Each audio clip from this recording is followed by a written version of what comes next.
ओम शांति। 11 दिसंबर 2023। ईश्वरीय ज्ञान। आज की मुरली। मीठे बच्चे, तुम सबको जीवन मुक्ति का मंत्र देने वाले सतगुरु के बच्चे गुरु हो। तुम ईश्वर के बारे में कभी भी झूठ नहीं बोल सकते। प्रश्न: सेकंड में जीवन मुक्ति प्राप्त करने की विधि और उसका गायन क्या है? उत्तर: सेकंड में जीवन मुक्ति प्राप्त करने के लिए प्रवृत्ति में रहते कमल फूल समान पवित्र रहो। सिर्फ इस अंतिम जन्म में पवित्रता की प्रतिज्ञा करो तो जीवन मुक्ति मिल जाएगी। इस पर ही राजा जनक का मिसाल गाया हुआ है कि गृहस्थ व्यवहार में रहते 1 सेकंड में प्रतिज्ञा के आधार पर जीवन मुक्ति प्राप्त की। गीत: यह वक्त जा रहा है। ओम शांति। बाप आते हैं सबको सेकंड में जीवन मुक्ति देने। गायन भी है: सबका सद्गति दाता जीवन मुक्ति दाता एक है। 1 सेकंड में जीवन मुक्ति क्यों कहते हैं? जैसे राजा जनक का मिसाल है। उनका नाम जनक था, परंतु भविष्य में वही अनुजनक बनता है। जनक के लिए कहते हैं कि उन्हें 1 सेकंड में जीवन मुक्ति मिली, लेकिन जीवन मुक्ति तो सतयुग त्रेता में कहेंगे। गुरु लोग कान में मंत्र देते हैं, उसे वशीकरण मंत्र भी कहते हैं। वे तो सब मंत्र देते हैं, लेकिन तुम्हें मिलता है महामंत्र, जीवन मुक्ति का मंत्र। यह मंत्र कौन देते हैं? ब्रह्मा कुमार कुमारियाँ। उन्हें यह मंत्र कहाँ से मिला? उस सतगुरु से। सर्वोत्तम तो एक ही बाप है, फिर तुम बच्चे सर्वोत्तम बनते हो। उनमें सर्वोत्तम गुरु होते हैं। तुम भी सतगुरु के बच्चे गुरु हो। गीता सुनाने वाले को भी गुरु कहा जाता है। नंबरवार तो होते ही हैं। तुम भी सत बोलने वाले गुरु हो। तुम कभी ईश्वर के बारे में झूठ नहीं बोलते हो। पहले तुम पवित्रता के ऊपर ही समझाते हो कि बाप से प्रतिज्ञा करो, हम कभी भी बेकार में नहीं जाएंगे। झूठ आदि न बोलना, यह तो कॉमन बात है। झूठ तो बहुतों से निकलती रहती है, पर यहाँ वह बात नहीं है। यहाँ है पवित्रता की बात। गृहस्थ व्यवहार में रहते इस अंतिम जन्म में हम बाप से प्रतिज्ञा करते हैं कि हम कमल पुष्प समान पवित्र रहेंगे। तो यहाँ पवित्र रहने की बात है। कहेंगे यह तो बहुत ऊंच मंजिल है, यह तो हो नहीं सकता। तुम कहेंगे वाह, क्यों नहीं हो सकता? यह तो गाया हुआ है कमल फूल समान। यह दृष्टांत शास्त्रों में लिखा हुआ है। अगर बाप ने ही ऐसी शिक्षा दी है भी भगवानुवाच व ब्राह्मणोवाच। भगवान सबको नहीं सुनाते हैं, ब्राह्मण बच्चे ही सुनते हैं। यह बात तुम्हें सबको समझानी है। मूल बात है पवित्रता की। कमल फूल समान पवित्र बनना है जनक मिसल। वही जनक फिर अनुजनक बना। जैसे राधे अनुराधे बनती है। कोई का नाम नारायण है तो भविष्य में अनुनारायण बनता है। यह एक्यूरेट बात है। तो जो भी आते हैं उनको समझाना पड़े। सुना तो है सेकंड में जीवन मुक्ति गृहस्थ व्यवहार में रहते ऊंच पद पाया जा सकता है। हम अनुभव से कहते हैं, गपोड़ा नहीं मारते हैं। भगवानुवाच मुख्य बात समझानी है। भगवान सबका बाप है। जरूर जीवन मुक्ति दाता भी वही है। यह है प्रवृत्ति मार्ग। सन्यासियों का तो है ही निवृत्ति मार्ग, वह कभी राजयोग सिखला नहीं सकते, वह तो घर बार छोड़ भागने वाले हैं। वो यह ज्ञान दे नहीं सकते, यह है राजयोग। गृहस्थ व्यवहार में रहते कमल फूल समान पवित्र रहना है। सतयुग में भारत पवित्र प्रवृत्ति मार्ग था, वाइसलेस दुनिया थी। राजाई में स्त्री पुरुष दोनों चाहिए, तो समझाना पड़ता है हम अनुभवी हैं। गृहस्थ व्यवहार में रहते कमल फूल समान पवित्र रह सकते हैं। हम जानते हैं कि पवित्र बन बाप द्वारा पवित्र दुनिया के मालिक बनते हैं। पवित्र प्रवृत्ति मार्ग था, अब तो अपवित्र प्रवृत्ति मार्ग है। यह दुनिया ही भ्रष्टाचारी है, वह श्रेष्ठाचारी दुनिया थी। रावण भ्रष्टाचारी बनाते हैं, राम श्रेष्ठाचारी बनाते हैं। आधा कल्प रावण राज्य चलता है। भ्रष्टाचारी दुनिया में भक्ति मार्ग है, दान पुण्य आदि करते रहते हैं क्योंकि भ्रष्टाचार है। समझते हैं मनुष्य जितना भक्ति दान पुण्य करेंगे तो फिर भगवान मिलेगा। भगवान की भक्ति करते हैं, कहते हैं कि आकर हमको श्रेष्ठ बनाओ। भारत श्रेष्ठाचारी था, अभी नहीं है। भ्रष्टाचारी ही श्रेष्ठाचारी बनते हैं। भारत की नई रचना की कहानी कोई जानते ही नहीं। चित्रों के द्वारा अच्छी तरह समझाया जा सकता है। ऐसे ऐसे चित्र बनाने पड़ेंगे। हर एक सेंटर पर प्रदर्शनी के चित्र होने चाहिए। बाबा डायरेक्शन देते हैं। भल लिख दें कि चित्र हमारे पास नहीं है, तो बाबा डायरेक्शन देंगे, यह बनाओ फिर सबको भेजो, तो सबके पास प्रदर्शनी हो जाएगी। यह चित्र बहुत अर्थ सहित है। पहले पहले यह बुद्धि में आना चाहिए कि हम बाप के बच्चे हैं। भगवान है स्वर्ग रचने वाला, नरक का रचयिता है रावण। गोले के ऊपर 10 सिर वाले रावण का चित्र बना दो। स्वर्ग के गोले पर चतुर्भुज चित्र भी लिख भी सकते हैं। यह राम राज्य, यह रावण राज्य। इस समय रावण सर्वव्यापी है, वहाँ हम राम सर्वव्यापी तो नहीं कह सकेंगे, गाया भी जाता है आत्मा परमात्मा अलग रहे बहुकाल, फिर सुंदर मेला कर दिया जब सद्गुरु मिला दलाल। तो जरूर वह आएगा ना, यह हिसाब कोई भी जानते नहीं हैं। पहले पहले अलग हुई हैं देवी देवताएं की आत्माएं। यह नॉलेज है, कोई को भी समझाना है। आत्माओं का बाप तो है ना। अब हे आत्मा, अपने परमपिता परमात्मा का ऑक्यूपेशन बताओ। क्या नहीं जानती हो? ऐसा बच्चा तो होता नहीं जो बाप के ऑक्यूपेशन को नहीं जानता हो।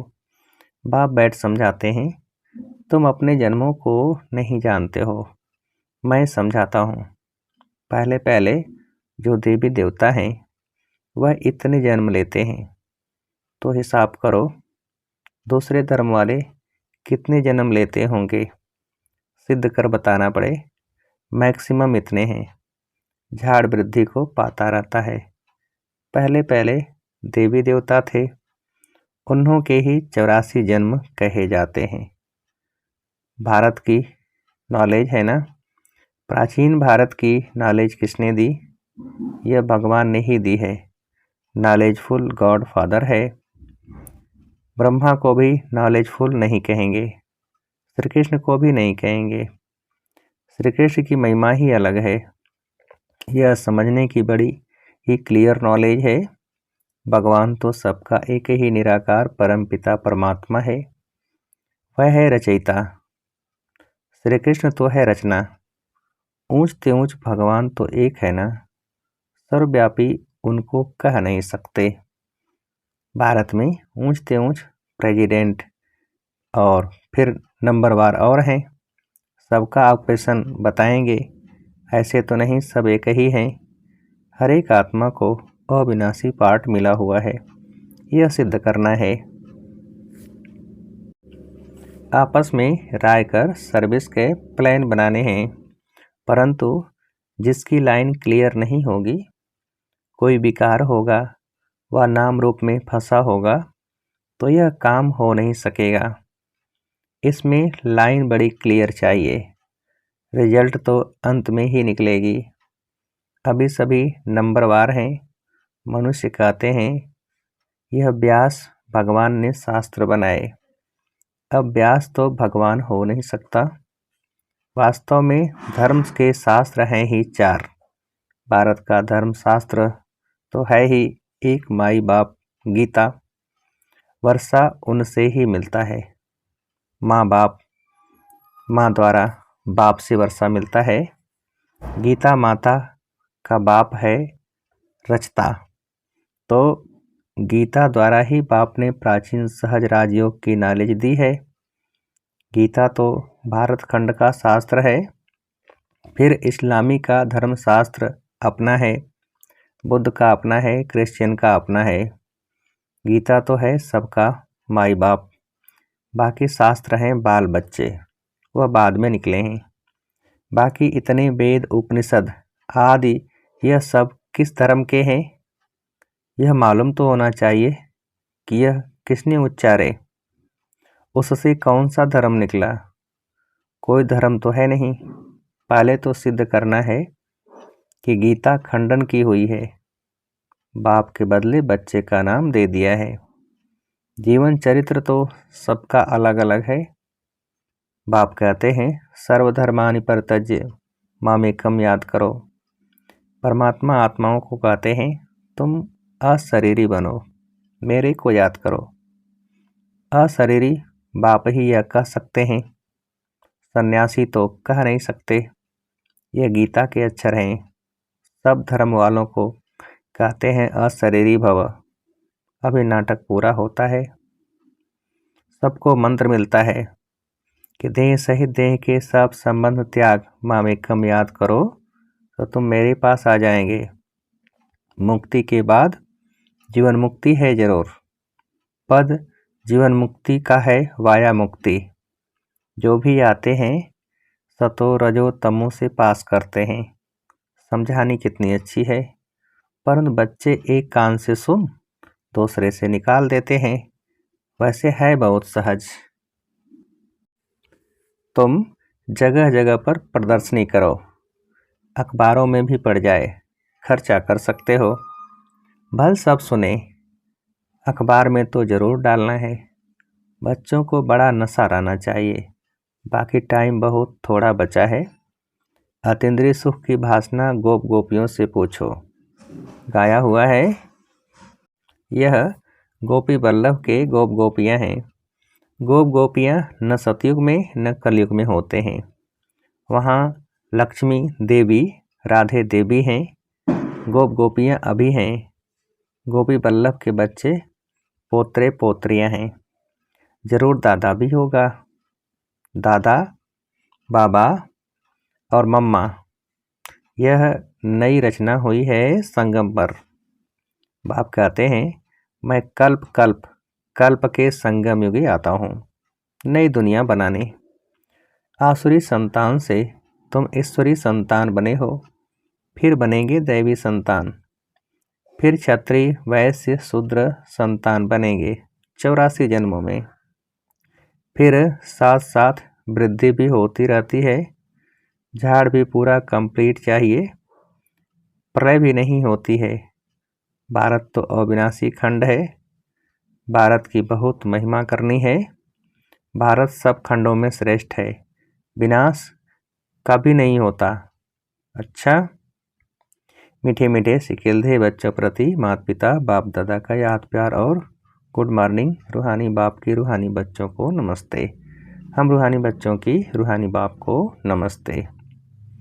रात्रि क्लास 16/4/68। तुम ब्राह्मण बच्चों बिगर किसको भी यह पता नहीं है कि संगम युग कब होता है। इस कल्प के संगम युग की महिमा बहुत है। बाप आकर राजयोग सिखलाते हैं। सतयुग के लिए तो जरूर संगम युग ही आएगा। है भी मनुष्य, उनमें कोई कनिष्ठ कोई उत्तम है। उनके आगे महिमा गाते हैं। आप पुरुषोत्तम हो, हम कनिष्ठ हैं। आप ही बताते हैं मैं ऐसे हूँ ऐसे हूँ। अभी इस पुरुषोत्तम संगम युग को तुम ब्राह्मण बिगर कोई भी नहीं जानते। इनकी एडवर्टाइज कैसे करें जो मनुष्यों को पता पड़े। संगम युग पर भगवान ही आकर राजयोग सिखलाते हैं। तुम जानते हो हम राजयोग सीख रहे हैं। अभी ऐसी क्या युक्ति रचे जो मनुष्यों को मालूम पड़े, परंतु होगा धीरे। अभी समय पड़ा है, बहुत गई थोड़ी रही। हम कहते हैं तो मनुष्य जल्दी पुरुषार्थ करें, नहीं तो ज्ञान सेकंड में मिलता है। इससे तुम उसी समय सेकंड में जीवन मुक्ति पा लेंगे, परंतु तुम्हारे सिर पर आधा कल्प के पाप हैं, वह थोड़े ही सेकंड में कटेंगे। इसमें तो टाइम लगता है। मनुष्य समझते हैं अभी तो समय पड़ा है, अभी हम ब्रह्मा कुमारियों पास क्यों जाएं। लिटरेचर से उल्टा भी उठा लेते हैं। तकदीर में नहीं है तो उल्टा उठा लेते हैं। तुम समझते हो यह पुरुषोत्तम बनने का युग है। हीरे जैसा गायन है ना, फिर कम हो जाता है। गोल्डन एज, सिल्वर एज, यह संगम युग है। डायमंड एज, सतयुग है, गोल्डन एज, यह तुम जानते हो। स्वर्ग से भी यह संगम अच्छा है। हीरे जैसा जन्म है। अमरलोक का गायन है ना, फिर कम होता जाता है। तो यह भी लिख सकते हो पुरुषोत्तम संगम युग है डायमंड, सतयुग है गोल्ड, त्रेता है सिल्वर। यह भी तुम समझा सकते हो संगम पर ही हम मनुष्य से देवता बनते हैं। 8 रत्न बनाते हैं ना, तो डायमंड को बीच में रखा जाता है। संगम का शो होता है। संगम युग है ही हीरे जैसा। हीरे का मान संगम युग पर है। योग आदि सिखलाते हैं जिसको स्पिरिचुअल योग कहते हैं, परंतु स्पिरिचुअल तो फादर ही है। रूहानी फादर और रूहानी नॉलेज संगम पर ही मिलती है।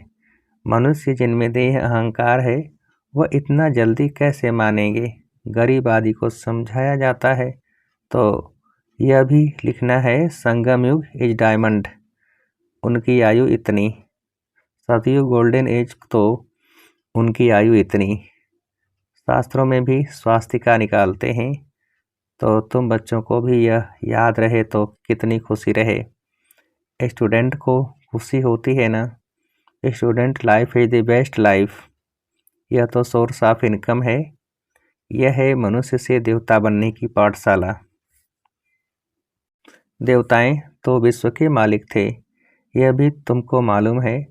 तो अथाह खुशी होनी चाहिए। इसलिए गायन है अतीन्द्रिय सुख गोपी वल्लभ के गोप गोपियों से पूछो। टीचर अंत तक पढ़ाते हैं तो उनको अंत तक याद करना चाहिए। भगवान पढ़ाते हैं और फिर भगवान साथ भी ले जाएंगे। पुकारते भी हैं लिबरेटर गाइड, दुख से छुड़ाओ। सतयुग में दुख होता ही नहीं। कहते हैं विश्व में शांति हो। बोलो आगे कब थी, वह कौन सा युग था, किसको पता नहीं है। रामराज सतयुग, रावण राज कलयुग, यह तो जानते हो ना। बच्चों को अनुभव सुनना चाहिए। बस क्या सुनाऊं दिल की बात। बेहद का बाप बेहद की बादशाही देने वाला मिला, और क्या अनुभव सुनाऊं। और कोई बात ही नहीं। इस जैसी खुशी और कोई होती ही नहीं। कोई को भी किसी से रूठ कर वास्तव में घर में नहीं बैठना चाहिए। यह जैसे अपनी तकदीर से रूठना है। पढ़ाई से रूठा तो क्या सीखेंगे। बाप को पढ़ाना ही है ब्रह्मा द्वारा, तो 1-2 से कभी रूठना नहीं चाहिए। यह है माया। यज्ञ में असुरों के विघ्न तो पड़ते हैं ना। अच्छा, मीठे मीठे रूहानी बच्चों प्रति रूहानी बाप व दादा का याद प्यार गुड नाइट। रूहानी बच्चों को रूहानी बाप की नमस्ते। हम रूहानी बच्चों की रूहानी बाप को नमस्ते। धारणा के लिए मुख्य सार। पहली पॉइंट, बाप जो सुनाते हैं वह एक कान से सुन दूसरे से निकालना नहीं है। ज्ञान के नशे में रह अतीन्द्रिय सुख का अनुभव करना है। दूसरी पॉइंट, सभी को सेकंड में मुक्ति जीवन मुक्ति का अधिकार देने के लिए यही महामंत्र सुनाना है कि देह सहित देह के सब संबंधों को त्याग, बाप को याद करो। वरदान, क्लियर बुद्धि द्वारा हर बात को परख कर यथार्थ निर्णय करने वाले सफलता मूर्त भव। विस्तार, जितनी बुद्धि क्लियर है उतनी परखने की शक्ति प्राप्त होती है। ज़्यादा बातें सोचने के बजाय एक ही बाप की याद में रहो। बाप से क्लियर रहो तो हर बात को सहज ही परख कर यथार्थ निर्णय कर सकेंगे। जिस समय जैसी परिस्थिति, जैसा संबंध संपर्क वाले का मूड, उसी समय उस प्रमाण चलना, उसको परख कर निर्णय लेना, यह भी बहुत बड़ी शक्ति है जो सफलता मूर्त बना देती है। स्लोगन, ज्ञान सूर्य बाप के साथ लकी सितारे वह हैं जो जग से अंधकार को मिटाने वाले हैं, अंधकार में आने वाले नहीं। ज्ञान सूर्य बाप के साथ लकी सितारे वह हैं जो जग से अंधकार को मिटाने वाले हैं, अंधकार में आने वाले नहीं। अच्छा, ओम शांति।